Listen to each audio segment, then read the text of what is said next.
Mr. Okankuru, who is a gender and human rights activist. He joins us virtually as well.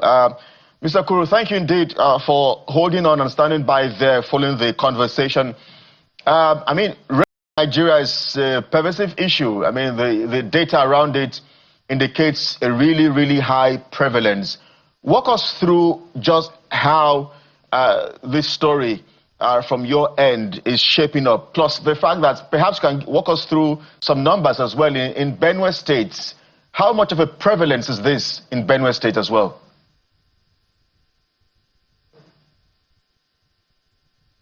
Morning, Nigerians. Thank you for having me. My network is very bad. I just pray I'll be able to hit the point because the network has been very bad. You can go ahead as quickly as possible. We know that rape is expiring. And it's disheartening to say that we're bringing back Ochanya's issue again. And I'm happy at the same time that Ochanya's spirit is not resting because we've sought for justice.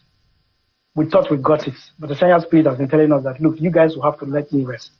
So we're up again. But let me tell you something about rape cases in Nigeria. But let me bring it down to my catchment area, which is Benue State. In Benue, I'm accusing, and I'll be very strict with it. I don't want to mince my words with anybody. In Benue State, I've followed issues of rape cases. It will interest you to know that policemen, men of the Nigerian police, will call for settlement of rape cases, especially in the rural areas.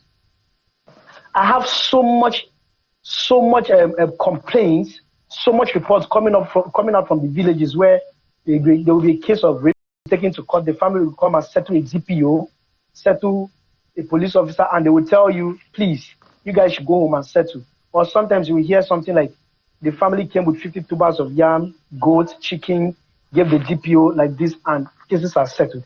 These things we hear these things every day. It is, how would I put it? It is abnormal to what is happening in Benue State.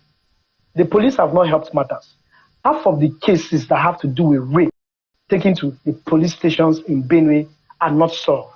Mr. Kuru, somehow it fizzles into the thin air. Yes, go ahead. Mr. Kuru, these are indeed very weighty allegations. Are you willing to perhaps supply Channels TV with evidences of these allegations you're making? Yes, I'm saying it. No, I'm asking, do you have evidence?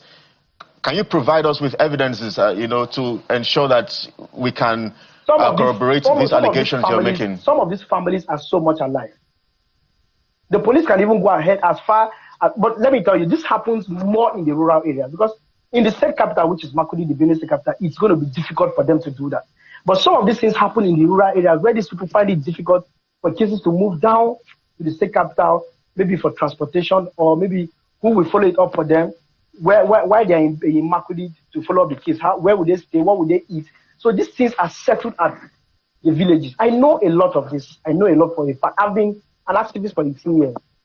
Sometimes I break down because I can't literally even help myself. And I just laugh. And I'm ready to prove it. These families are alive. They're here. They're in Benue State. Just a call.